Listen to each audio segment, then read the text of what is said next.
Graça e paz a todos. Eu levei 4 horas e 10 minutos para chegar aqui. Vim de um congresso que a editora promoveu quinta e sexta. Então eu estou um pouquinho cansado, mas não se preocupem.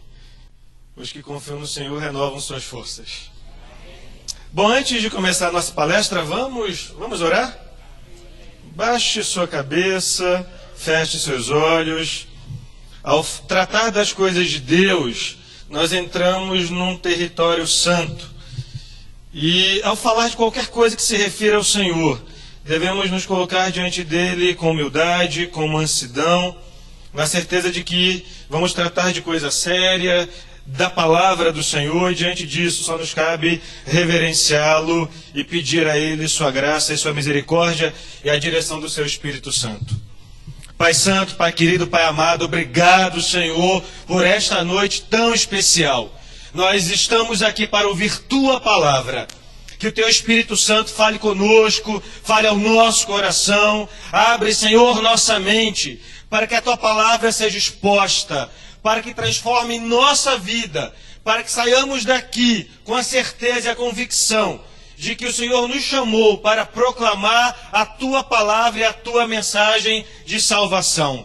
Dá-nos amor pelas almas, dá-nos, Senhor, também coragem, denodo, para transmitir Tua mensagem a quem quer que seja, porque queremos com tudo isso honrar Teu santo nome mediante a salvação de vidas, porque tudo é Teu, tudo a Ti pertence, a Ti damos honra e glória no nome de Jesus. Amém. Bom, o tema proposto é esse aí, o desafio do pluralismo religioso para a ortodoxia cristã. Se bem que eu acessei o site, eu vi um outro título, então eu pus aí no PowerPoint. Pode ligar, por favor? Eu esqueci o computador no carro, então eu vou ficar um pouquinho com torcicolo olhando daqui, mas vou tentar seguir os esboço que vocês têm aí em mãos. Deixa eu só avisar uma coisa em primeiro lugar.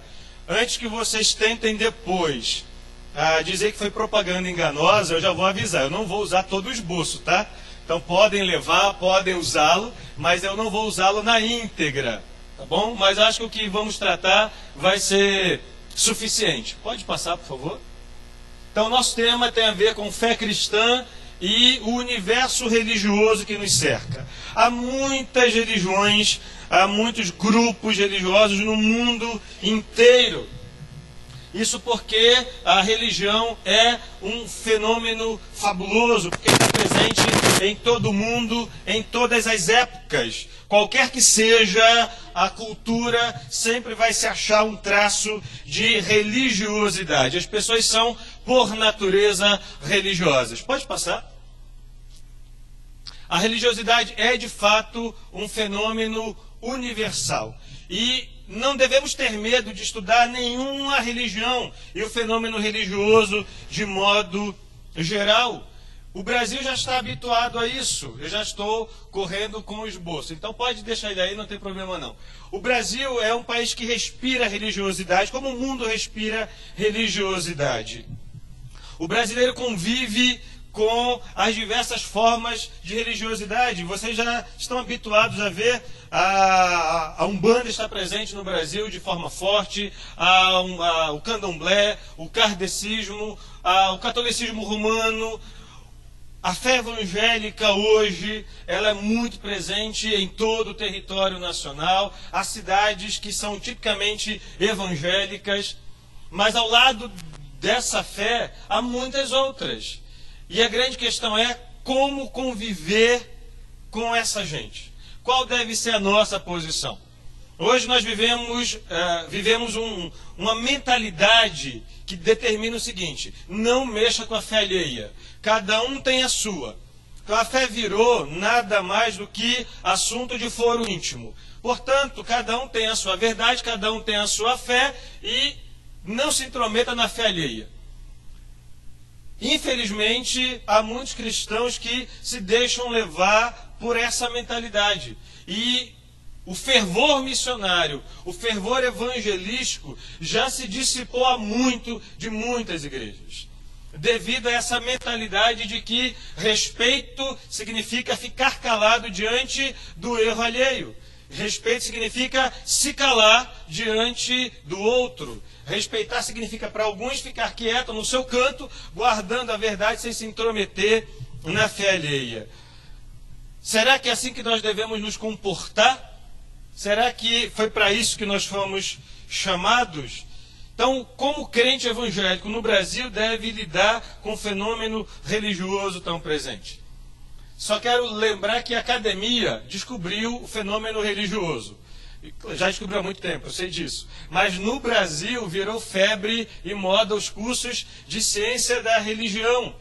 A academia decidiu abraçar e pesquisar com mais afinco esse objeto de estudo.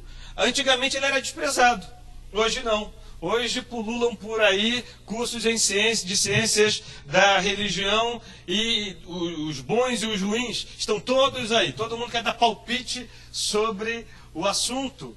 E a mídia está recheada disso também. A religião está presente nas novelas, por exemplo. Isso é muito comum. Eu não sei se vocês lembram, os noveleiros de plantão talvez se lembrem. Havia uma novela em que, da Rede Globo, a Cláudia Raia interpretava uma ortodoxa grega. O pai, acho que era muçulmano, a mãe era de outra religião, ela foi casada com um judeu e o filho tinha de fazer o bar mitzvah. Então era uma bagunça tremenda. E eu me sinto à vontade de tratar do assunto religião e pluralidade religiosa, porque a minha família vive isso. Meu pai é maçom e Rosa Cruz. Minha mãe é testemunha de Jeová. Uma tia minha é monja beneditina. Meu antigo tio era um babalorixá. Então a minha avó era devota de Padre Cícero, do Padre Cícero. Então a mistura é muito grande. Então como conviver num ambiente assim? Como devemos nos comportar? Como você deve enxergar a pessoa que está do outro lado, defendendo coisas que para você são estranhas e completamente absurdas? Porque há crente que fica tão irado diante do erro em que o outro vive, que assume atitudes às vezes um pouco fanatizadas. E é difícil achar o equilíbrio nessa história toda.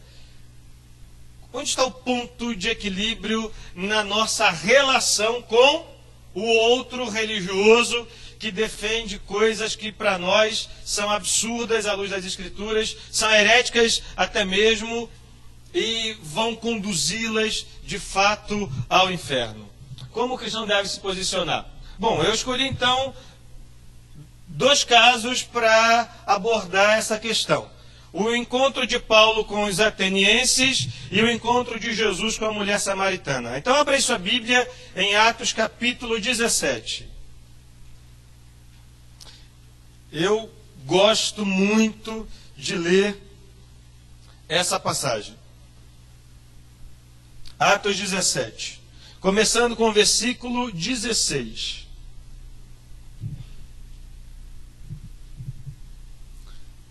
O apóstolo Paulo, um missionário de mão cheia, chamado pelo Senhor para evangelizar os gentios de modo especial e em particular, se encontrava numa cidade altamente idolátrica, altamente idólatra, a cidade grega de Atenas, Atenas de Sócrates. Um grande centro de saber da época. Atenas rivalizava com 2 cidades no campo do saber, Alexandria, no Egito, e Tarso, cidade onde nasceu o apóstolo Paulo, berço do estoicismo, onde havia uma grande corrente, não berço, mas onde havia uma grande corrente do estoicismo. E Paulo é convidado, então, para falar a uma parte desse povo. Verso 16, enquanto Paulo esperava por eles em Atenas, sentia grande indignação, vendo a cidade cheia de ídolos. Veja, essa é uma reação natural. Então, se você está diante de um religioso que crê em coisas absurdas, que você sabe que se ele continuar nesse rumo ele vai para o inferno, há indignação. Isso é natural. Isso é perfeitamente natural. Paulo também sentiu isso naquele momento. Ele viu a cidade repleta, cheia de ídolos. Por essa razão, discutia na sinagoga com os judeus e os gregos tementes a Deus, e todos os dias na praça com os que ali se achavam. Alguns filósofos epicureus e estoicos puseram-se a debater com ele. Uns perguntavam: o que este falador quer dizer? Falador, fofoqueiro, paroleiro, conforme algumas traduções, era o cara que vivia trazendo novidade e fofoquinha do momento. O que esse falador quer dizer? E outros diziam: parece ser propagador de deuses estranhos. Pois Paulo anunciava a boa nova de Jesus e a ressurreição. Infelizmente, a nossa Bíblia em português não dá o gostinho que o texto grego traz. Essa confusão aí de achar que Paulo estava anunciando deuses estranhos, depois anuncia Jesus e a ressurreição. A palavra ressurreição, quando eles ouviram essa palavra ressurreição é uma palavra feminina também em grego. Mas lembra o nome de uma mulher, Anastásia, ou Anastasia, ou Anastácia, e a variação é grande. Então, quando eles ouviram isso, Jesus, e hoje poderíamos chamar de Anastácia, e aí? São duas divindades diferentes e estranhas. Mas a palavra também significa ressurreição. Então, quando o leitor do Novo Testamento lê, dá para perceber isso com mais clareza. Em português fica um pouco estranho. Mas eles achavam que Jesus e a tal ressurreição eram duas divindades. Então tomaram e o levaram ao Areópago, também chamado de Colina de Marte, que era um centro próprio para discussão e para debate da antiguidade em Atenas. E disseram: podemos saber que ensino novo é esse de que falas? Veja, epicureus e estoicos são conhecidos como filósofos, mas têm um profundo senso religioso. Atenas respirava filosofia, mas era profundamente religiosa. E eles desejam ouvir de Paulo essa novidade que ele está trazendo. O que eu quero dizer é que vocês vão percebendo o que é um ser religioso à medida que você vai lendo essa passagem. Ou seja, essas pessoas são pessoas interessadas em algo. Interessadas em algo que transcende o nosso universo físico. Eles querem saber coisas, eles querem ouvir coisas. Eles estão com o coração aberto e a mente aberta para receber coisas. E convidaram Paulo então para que discorresse sobre essa novidade que ele estava anunciando.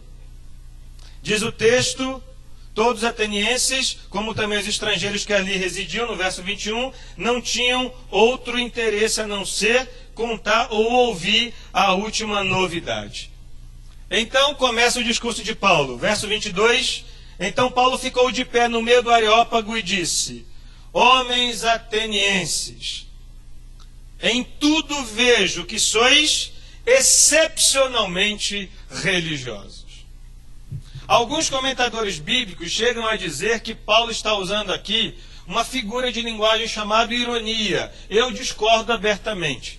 Eu não vejo isso presente no texto. Esse tom não está na frase, na fala paulina. Não está. Paulo usa de ironia sim, mas geralmente com crente, não com descrente. Se você for dar uma lida em Coríntios, você vai perceber a ironia de Paulo com toda franqueza e com toda clareza, mas aqui não. Aqui ele está se dirigindo a uma assistência religiosa e ele reconhece, de fato, essa religiosidade exacerbada, exagerada ou excepcional. Pela quantidade de ídolos presente no local. E aí Paulo então descreve: porque ao passar e observar os objetos de vosso culto, encontrei também um altar em que estava escrito: ao Deus desconhecido. Eram muitas divindades ali no panteão grego. Mas vai que eles esquecem de alguma divindade. Ela decide visitar a cidade e não vê a sua imagem ali. Pode trazer flagelo e desgraça para a cidade. Então, pensando no esquecimento, fizeram então a imagem dedicada ao Deus desconhecido. Se a divindade viesse, pronto, sinta-se devidamente representada na cidade. E aí apaziguaria a ira da possível divindade. Pois bem, Paulo se vale desse símbolo de fé, porque ele diz: vocês prestam culto a essas divindades. Paulo reconhece que atrás daquelas pessoas havia um profundo senso religioso e havia adoradores. Havia pessoas que queriam adorar algo e tinham talvez até medo desse algo, a ponto de fazer uma imagem querendo apaziguar um possível Deus que tivesse sido esquecido. E aqui rapidamente quero fazer uma ponte com Jesus e a mulher samaritana. A mulher samaritana também era uma mulher profundamente religiosa. A gente tem a noção de uma mulher fraquinha, de uma mulher qualquer, mas não. Aquela mulher é uma mulher firme, que encarou Jesus e falou com ele como se fosse de igual para igual. Ela não teve medo de encarar aquele homem judeu. E vivia dizendo para Jesus e apontando para Jesus elementos religiosos da sua própria fé e combatendo Jesus. Ela vivia falando do Monte Gerizim, da fonte de Jacó, e falava do nosso pai Jacó. Ela conhecia a história da sua religião, ela conhecia a história do seu povo, e ela chegou a dizer para Jesus: vocês judeus dizem que Deus deve ser adorado em Jerusalém, mas não é lá não, é aqui no Monte Gerizim, onde o nosso pai Jacó nos deu também essa fonte. Ela encarou Jesus. E aí Jesus vai dizer o que para a mulher? Algo extremamente forte. Ele diz: mulher, vocês adoram o que vocês não conhecem. Ele não negou que ela fosse adoradora, negou? Não, ela era uma adoradora, ela tinha um espírito de adorador. Só que o objeto de adoração dela não era o Deus verdadeiro. Vocês adoram o que não conhecem. Ele confirma então: a salvação vem de quem? Dos judeus, não vem, portanto, de vocês, samaritanos. Jesus fala a verdade com firmeza, mas fala a verdade para ela. Mas não deixe de reconhecer a profunda religiosidade da mulher samaritana. Com quem vocês acham que Paulo aprendeu isso? Com quem? Com Jesus. E ele então também reconhece nos atenienses uma profunda fé, uma profunda religiosidade. Mas aí ele usa esse elemento ao Deus desconhecido como ponte para alcançar aquelas pessoas. Ele diz: é exatamente este que honrais sem conhecer, assim como a samaritana, que eu vos anuncio. Jesus disse para a mulher samaritana: vem a hora e agora é em que o Pai procura. Veja, o Pai não procura adoradores, porque adoradores ele tem de montão. O que não falta para Deus é adorador. E o mundo inteiro está repleto de religiões que dizem e afirmam adorar o Deus Supremo, não importa o nome que lhe dão, que se lhe dá. Dizem adorar o Deus Supremo, então adorador é o que não falta para o Senhor. Mas ele não quer adoradores, ele quer verdadeiros adoradores. Ele quer pessoas que o adorem de acordo com a vontade dele. E não com o meu esquema preparado para adorá-lo. Não com um modo que eu acho que ele deve ser adorado. Paulo então vai dizer: esses que vocês adoram ou honram sem conhecimento, eu agora quero lhes dar um novo conhecimento, para que então vocês possam conhecê-lo. Paulo respeitou os atenienses, mas não deixou de dizer que a crença deles não era uma crença genuína e verdadeira. Ele não teve medo de dizer a verdade. Ele não teve medo de ser politicamente incorreto. Ele não se atreveu a ficar calado diante dos falsos adoradores. Mas também percebam que ele não saiu por aí pela cidade chutando os ídolos de Atenas, como fez tempos atrás, aliás, bastante tempo atrás, né? Um pastor da Igreja Universal ao chutar um símbolo religioso dos católicos romanos, a imagem de Aparecida. Paulo não fez isso. Ele não precisava fazer isso. Você não precisa fazer isso. Você não precisa pegar os santinhos da sua avó ou da sua mãe e jogar no lixo. Quem tem de jogar é ela, não você. A fé dela não é sua. Está errada, está, mas o problema é dela. O seu papel é de anunciar. O grande problema é que tem crente achando que é o Espírito Santo. Não sei onde que ele descobriu isso. O meu papel é de anunciar, mas o dele é de agir lá dentro, de modo que eu não posso agir. É de vasculhar alguém lá dentro, de modo que eu não posso vasculhar. É tocar alguém de modo que eu não posso tocar. Mas quando ele planta a semente lá dentro, ele usa alguém para plantar. Então eu estou aqui para isso. Mas a obra definitiva não é minha, é dele. Um planta, um rega, e alguns se esquecem do restante, né? Mas é Deus quem dá o crescimento. Por isso que toda honra, toda glória e todo louvor é para Ele e não para nós. As pessoas têm uma religiosidade profunda, latente na sua alma. Mormons, testemunhos de Jeová, espíritas, umbandistas. Vocês acham que quando alguém do candomblé recebe a sua entidade, você acha que ele está achando que é o diabo que está incorporando nele? Vocês acham que ele gosta de ser enganado? Canso de ouvir crente dizendo essa bobagem. Tá porque gosta de ser enganado. É testemunho de Jeová porque gosta de ser enganado. Olha, eu vou lhe dizer, eu fui testemunho de Jeová por 13 anos. Eu nunca quis ser enganado. Eu estava lá dentro achando que eu estava servindo a Jeová de verdade.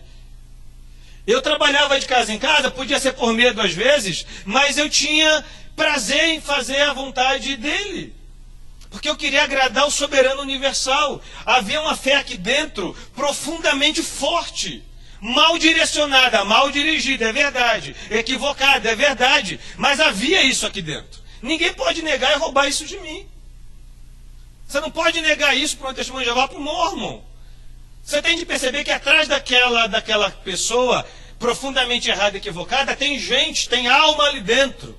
Tem um coração que pulsa, que tem medos, que tem anseios, que tem esperança, que quer ouvir alguma coisa. E a gente vive achando que eles gostam de ser enganados. No candomblé, quando a entidade incorpora alguém, eles têm uma noção muito forte disso.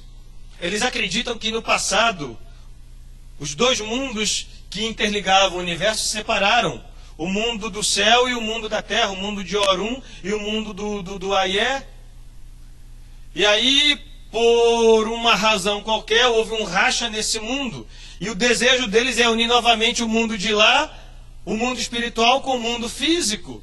E quando a entidade incorpora alguém, essa unidade aconteceu de um modo, mas eles querem que isso aconteça de forma plena. Esse é o desejo deles. A gente só consegue enxergar o demônio incorporando, mas você não consegue perceber uma fé religiosa presente e uma cosmovisão, uma visão de mundo presente naquelas pessoas. Porque nós somos profundamente preconceituosos ainda. Não estamos dispostos a aprender o que o outro pensa para então aproveitar isso como gancho e anunciar o Evangelho. Veja, Paulo viu Deus desconhecido, mas não chutou a imagem. Ele usou aquele elemento como ponte para ensinar a verdade. Tem um filmezinho que eu queria que vocês vissem.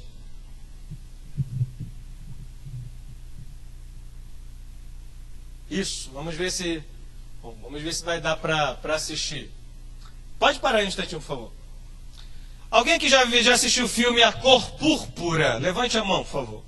Muito bem. A maioria não viu. Vejam. É um filme lindo. É longo. Parece meio chato no começo, mas o fim dele se desdobra de uma forma espetacular. Então aguente até o fim. Persevere. Quem perseverar até o fim gostará. E esse filme tem uma cena brilhante. Eu tenho de confessar algo para vocês. Dizem que eu não choro, mas eu choro toda vez que eu vejo essa cena que vocês vão ver. Deixa eu só contar o enredo rapidamente. Há um pastor evangélico que tem uma filha que se desvia e cai no mundão. Essa filha volta para a cidade e o pai se recusa a dirigir palavra à filha. Não quer falar com ela, absolutamente. Mas há uma ocasião em que a filha e os amigos mundanos estão cantando e bebendo. E nessa mesma hora a igreja do pai dela está louvando o Senhor. E ela ouve a música ao longe. E aí alguma coisa acontece. E a música que estão cantando diz: Deus quer falar alguma coisa. E então vocês vão ver, ela vai correndo e entra na igreja, irrompe e fica cara a cara com o Pai. Vamos ver e a gente vai parar a cena para ver o final dela. Vamos lá? 4 minutos, aguentem com paciência. Vale a pena. Muitos de nós, infelizmente, se esquecem de que pecador também tem alma. Em vez de abraçar, a gente faz como o velho lá. Ignora, não abraça, diz não. Mas quando ela diz, pai, pecador também tem alma, faz toda a diferença, não faz? O grande problema é que alguns de nós acabou esquecendo que nós também éramos assim.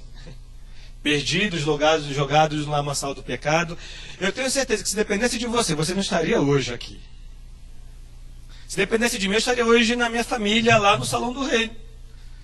Hoje eu estou separado da minha mãe em algum sentido. Minha mãe não pode conversar comigo sobre Deus, sobre Jesus, se recusa a me ouvir. Sofri, perdi todos os meus amigos. Até hoje ninguém fala comigo, oi, depois de 20 anos em que eu saí da seita. Sim, pra vocês terem uma ideia, minha mãe não entrou na igreja. Eu sou filho único de homem, são 4 mulheres, eu de homem. O pastor Paulo foi meu padrinho de casamento, ele, Simone. Meu pai teve de entrar com a Aline, porque minha mãe não entrou com meu pai na igreja. E onde é que estava minha mãe? Do lado de fora da igreja, vendo o meu casamento através de uma vidraça. E percebam o coração da minha mãezinha, porque eu entendi muito bem. Minha mãe me amava, mas também amava a organização Testemunho de Jeová. Minha mãe me amava a ponto de ir até lá, mas amava a organização a ponto de não entrar. Vocês conseguem imaginar o coração dividido da minha mãe? Eu teria de ser insensível demais para negar isso. Ela pelo menos esteve lá. Ela não entrou, mas chegou perto. Isso é amor. Existe alma ali que tem de ser alcançada. A gente se esquece disso com muita facilidade. Por isso que essa passagem de Paulo é para nos lembrar de que nós fomos chamados para anunciar o Evangelho a qualquer pessoa, mesmo que ela seja excepcionalmente religiosa, profundamente religiosa, mas se ela estiver equivocada, se ela estiver errada, ela tem de saber a verdade. Ela deve saber a verdade. Por meio de quem? Por meio de quem recebeu a verdade. E você não tem de ser um expert em seitas para fazer isso com alguém. Eu me lembro há muitos anos que eu conversei com o Testemunho de Jeová, um jovem rapaz. Eu apresentei para ele uma pilha de sentinela de despertar, e provando que o corpo governante, a liderança máxima da seita Testemunho de Jeová, era um grupo de falso profeta. E eu arrasei com aquela Testemunho de Jeová. Eu consegui provar por A mais B que a seita dele era uma seita de fato falsa. Que o grupo dele era um grupo falso de fato. Mas aí ele olhou para mim, já abatido, sem saber o que fazer, e ele me disse: tudo bem, você me mostrou o erro em que eu vivia, agora me mostra a verdade. Está cheio de gente que conhece tudo de Testemunho de Jeová, mas às vezes não conhece a verdade e não vive a verdade. Não cuidou da própria vida. Eu e o pastor Paulo já conhecemos um montão de apologistas por aí, de plantão, que a vida é um estrago. Mas ele sente prazer em derrotar mormons e Testemunhos de Jeová num debate. Não cuidaram da própria vida, não cuidaram de um testemunho fiel. E às vezes não estão nem preparados para ensinar a verdade. Mas minha pergunta é, você está? Você está preparado para isso? Você está disposto e disposta a se colocar nas mãos de Deus para alcançar essas pessoas que têm alma? Uma alma preciosa para o Senhor? E que Ele quer usar você para alcançá-la? Quem é que está disposto a isso? Amém. Que Deus continue cuidando de você nesse sentido. Siga o exemplo de Paulo, que seguiu o exemplo de Jesus. O que eu quero dizer com tudo isso para vocês é que essas pessoas, elas estão procurando respostas, gente. Elas não querem ser enganadas, elas querem ser respondidas. Elas querem saber quem sou, de onde vim e para onde vou. Elas querem entender a sua existência, o seu viver. Na próxima transparência é um nome antigo, né? No próximo slide, já revelei minha idade. No próximo slide você tem aqui a Trimurti, a Trimurti hindu, composta por Shiva, Vishnu e Brahma, o Brahma. Um é o Criador, o outro é o preservador, o outro é o destruidor. Criador, o começo. Preservador, aquele que mantém em curso durante certo tempo. E o destruidor, aquele que põe fim a algo. A vida não é feita de começo, meio e fim. Quem sou, de onde vim e para onde vou? Pois é, se você for comparar com o próximo slide, nós temos na mitologia grega a figura das parcas, Cloto, Láquesis e Atropos. Cloto fia o fio da vida, Láquesis mede o comprimento e Atropos corta o fio da vida. Início, meio e fim, passado, presente, futuro, quem sou, de onde vim, para onde vou. Veja, isso daí é antigo, mais antigo do que eu, certamente. Isso é de milênios. Há muitos anos a humanidade é uma só, desejosa de respostas às suas inquietações íntimas. O grande problema é que muitos de nós ignoram esse fato. E já esqueceu que já passou por isso. Eu creio que Deus está nos chamando para continuar o projeto dele, de salvar vidas e de conduzi-las ao pé da cruz, aos pés do Senhor Jesus. E eu quero ser um participante nesse processo e nesse trabalho grandioso do Senhor. Bom, mas como é que a comunidade evangélica tem se comportado nesse meio? Vamos dar uma passadinha aí adiante. Pode passar. Eu já adiantei bem. Vamos lá. Vou passar isso aqui também. É algo interessante, mas não vai dar para ir. Não, pode passar. Muito bem. Voltando. Aí. Opa, para lá. Isso. A comunidade evangélica diante da diversidade religiosa. Isso aqui eu aprendi na época lá no ICP. Quando valia a pena, era bem sério. Eu aprendi isso aqui. O pastor, acho que foi o pastor Rinaldi que colocou isso há muito tempo num texto e eu aprendi dele isso.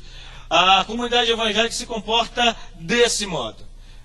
Ou com apatia e indiferença, com aquela história de que religião não se discute, então deixa cada um no seu lugar, de desprezo, lembrando aquela velha passagem de 2 João, versos 7 a 9, em que o apóstolo João diz: se alguém vem até vocês e não traz a doutrina de que Jesus veio na carne, não receba essa pessoa no seu lar, sequer cumprimente, porque quem cumprimentar é partícipe de suas obras iníquas. Outros então decidem partir para o ataque, citando 2 Coríntios capítulo 10, quando Paulo diz que as armas da nossa guerra, da nossa milícia, não são carnais, mas poderosas em Deus, para derrubar fortaleza. Então, metralhadora nas seitas. Então você tem muito crente beligerante. Eu me lembrei rapidamente, abrindo um parênteses, há muitos anos eu participei de um congresso na UFRJ, lá no Rio de Janeiro.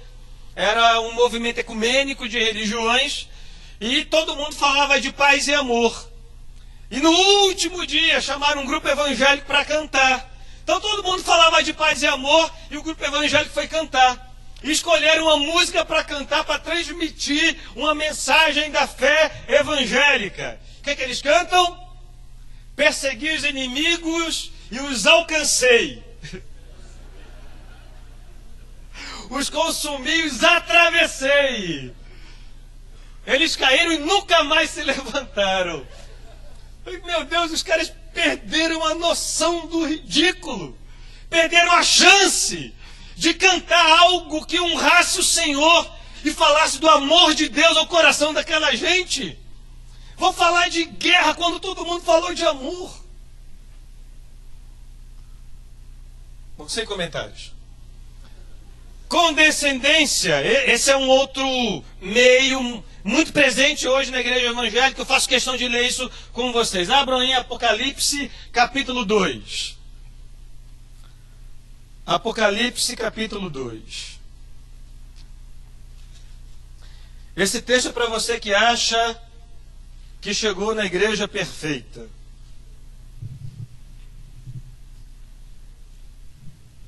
Apocalipse capítulo 2. Carta de Jesus à igreja de Éfeso. Verso 2.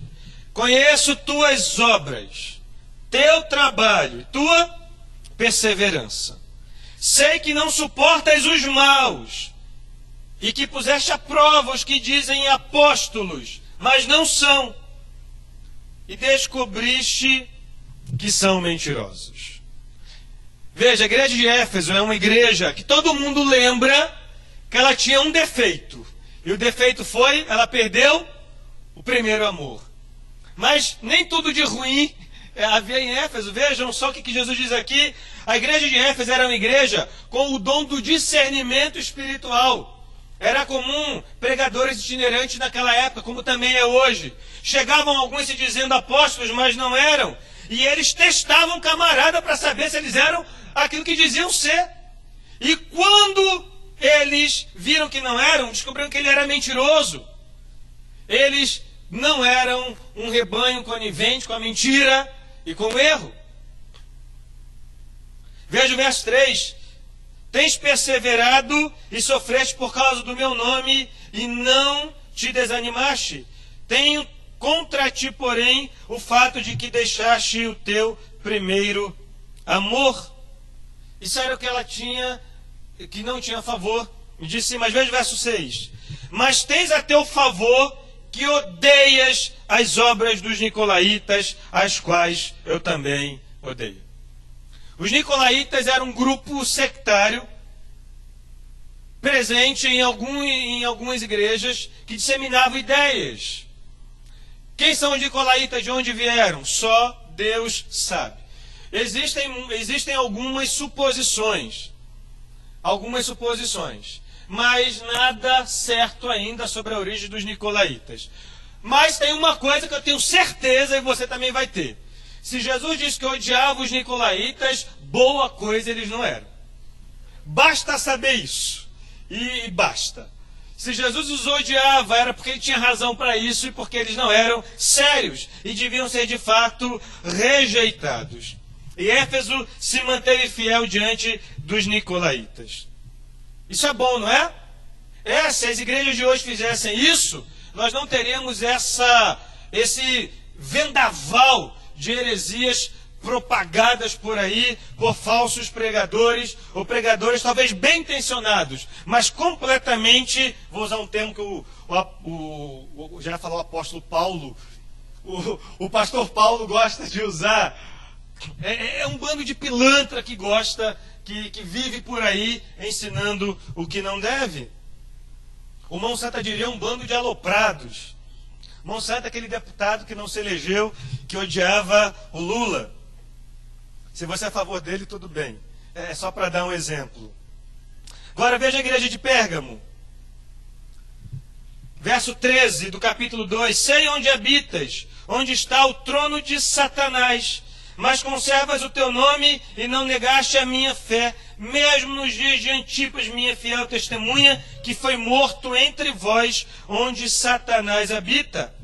Veja, a igreja de Pérgamo parece uma igreja forte e poderosa, uma igreja que tem até mesmo mártire em sua história, no rol de fiéis. Mas veja o verso 14.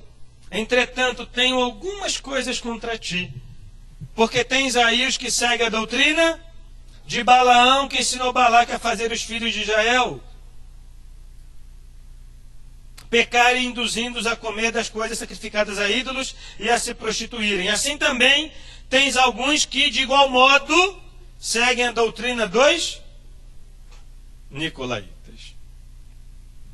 Duas igrejas do Senhor, Éfeso e Pérgamo. Em uma os nicolaítas chegaram e não tiveram assento e voz.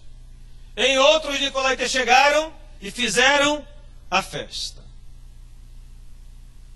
Isso é a igreja primitiva, em que alguns reputam como uma igreja pura, imaculada, praticamente sem erro e sem defeito. Não.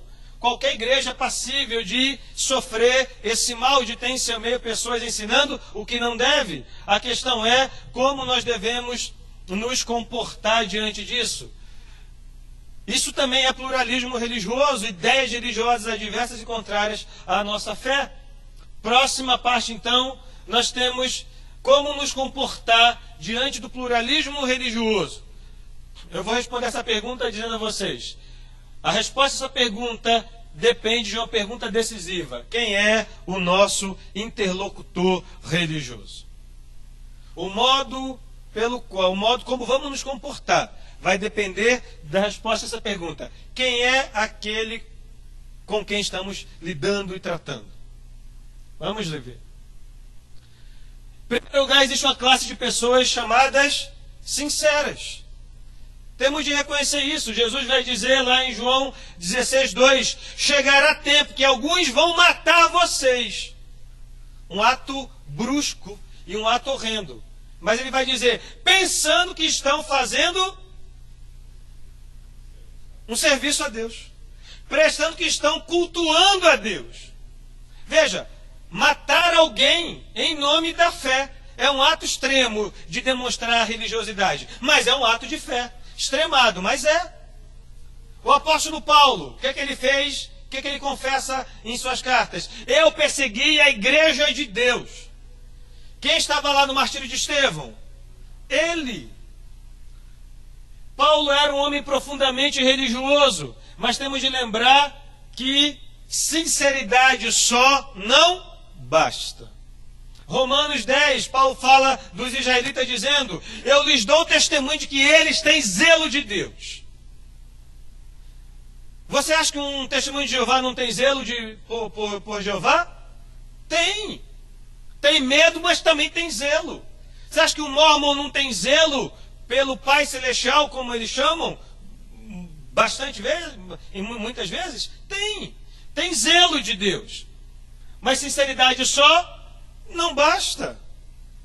E Paulo vai dizer, eles têm zelo de Deus, mas não segundo conhecimento. Vamos voltar de novo aos atenienses. Tem zelo pela divindade, mas estão equivocados, estão errados. Mas eram sinceros na sua religiosidade. Como também os bereanos da sinagoga, os judeus da sinagoga de Bereia. Todo mundo chama os irmãos de Bereia, mas não eram irmãos até ali. Eles eram judeus ainda não convertidos à fé cristã quando ouviram. Mas que pegavam as escrituras para conferir se o que Paulo dizia batia com as escrituras. Estava de acordo. Profunda sinceridade. Então, como devemos tratar os sinceros? Transmitir-lhes a palavra. Paulo fez isso com os atenienses. Mas vejam a próxima etapa. Há também os briguentos, os que não querem saber da verdade, só querem discussão e briga o tempo inteiro. É o caso de Paulo e os judeus de Tessalônica. No mesmo capítulo que fala da relação de Paulo com os bereanos, também fala da relação de Paulo com os judeus de Tessalônica, que só queriam briga com Paulo. Não estavam nem aí para conferir as escrituras. O que é que Paulo fez? Martelou as escrituras até eles se converterem? Sabe o que Paulo fez? Foi embora. Paulo não queria briga, Paulo queria pregar o evangelho. Se não querem ouvir, vai para onde se quer ouvir. Ele então foi visitar outros. E por último, devemos nos afastar também. Essa é uma atitude que para alguns parece covardia, mas não, é prudência. Paulo vai dizer, ao servo do Senhor não convém contender, mas sim ser brando, manso para com todos, apto para ensinar, corrigindo com mansidão os que resistem, na expectativa ou na esperança de que Deus lhes conceda arrependimento, para que eles se libertem do domínio do diabo em que estão presos e conheçam então plenamente a verdade. Então, ao servo do Senhor não convém contender. Mas tem gente que adora uma briga. Dá um boi para não entrar e uma boiada para não sair, como diz o velho ditado, mas eu não fui chamado para isso.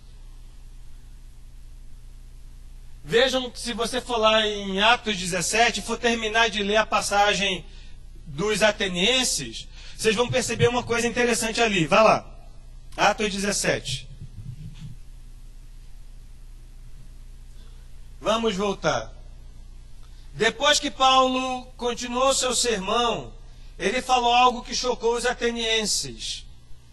Ele falou na possibilidade de haver ressurreição, que para eles era uma coisa absurda, porque o corpo jamais poderia retornar à vida, já que para os atenienses um corpo, uma vez morto, ele não presta, ele não pode nem voltar, porque a matéria por natureza é algo ruim, é mal por natureza.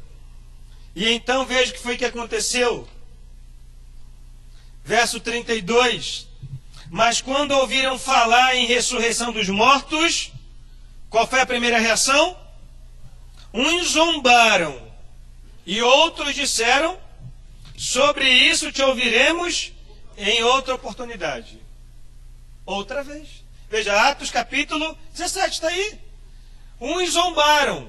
Veja, numa grande plateia que ouviu a mesma mensagem, uns zombaram, mas outros disseram: não, te ouviremos depois. Suspenderam o juízo. Não está na hora, vamos pensar a respeito. Você acha que Paulo ficou lá martelando? Não, fica aqui mais um pouquinho, eu preciso convencer você do contrário. Ele respeitou o seu interlocutor. Mas veja o restante. Então Paulo saiu do meio deles.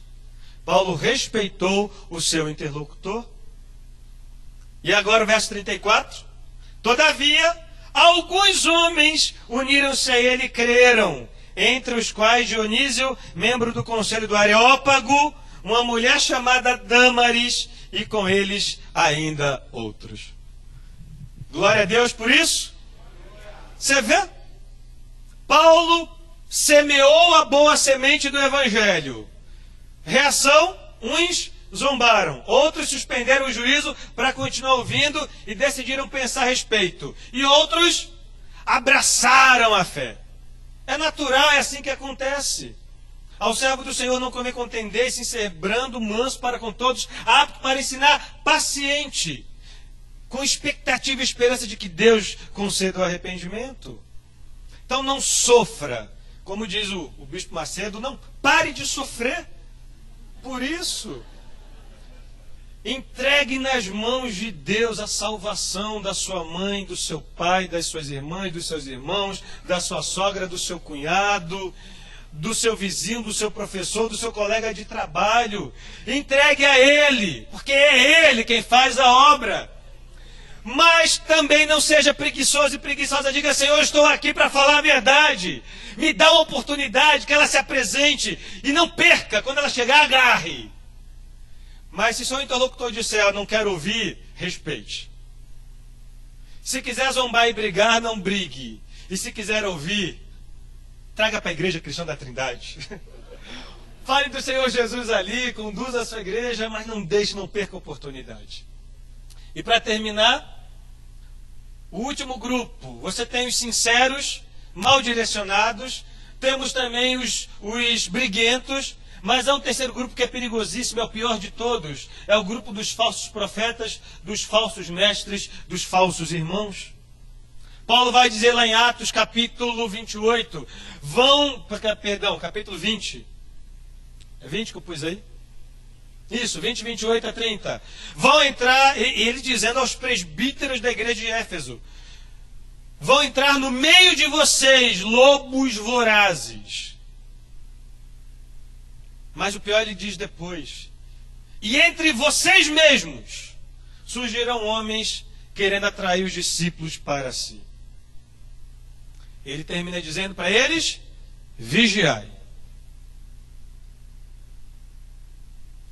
Infelizmente, nós vivemos hoje no meio evangélico em que essa vigilância não se vê mais.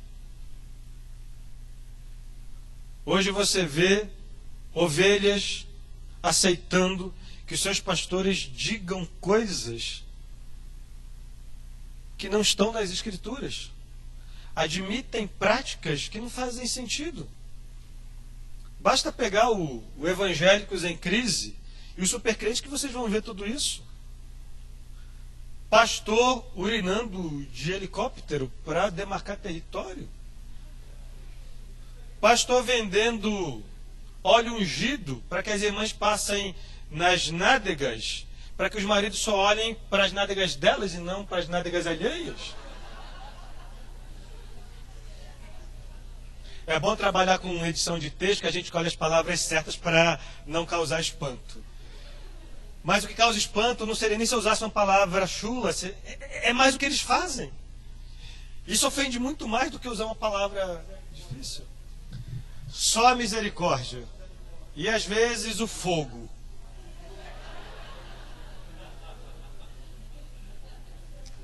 Mas sabe qual é o problema? Algumas ovelhas têm os pastores que merecem.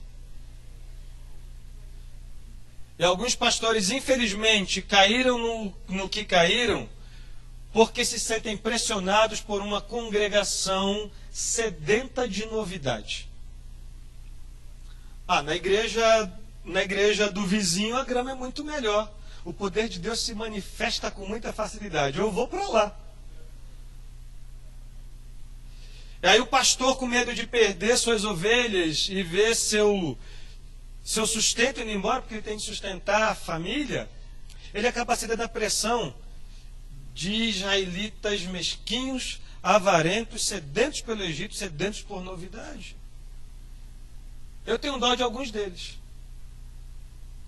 De outros não, mas de alguns eu tenho. Por quê? Porque, infelizmente, algumas ovelhas conseguem estragar os seus pastores. Não só é pastor estragando ovelha. Isso também acontece. E aí?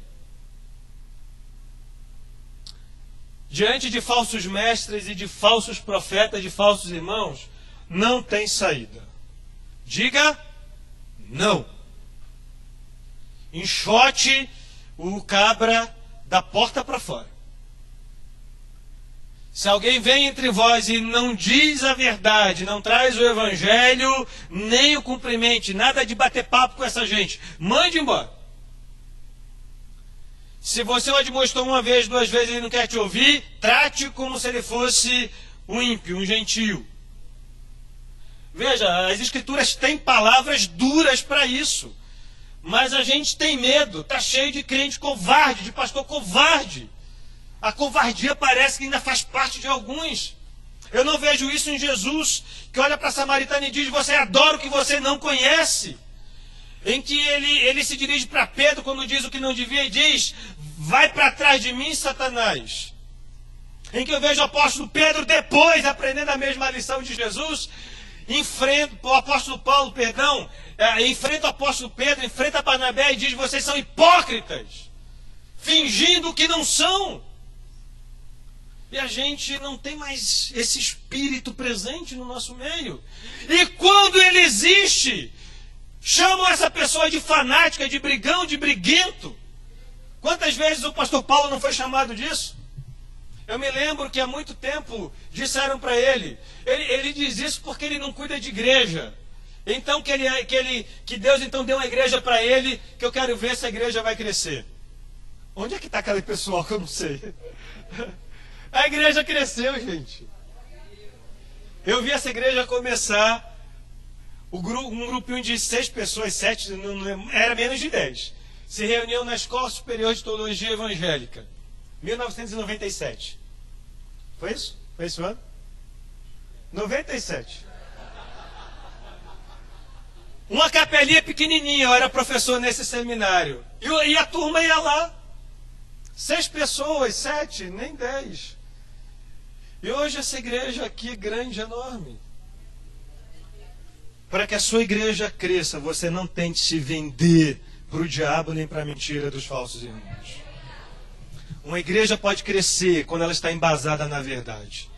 Também pode crescer embasada na mentira. Mas o que é que você quer? É essa escolha que faz a diferença.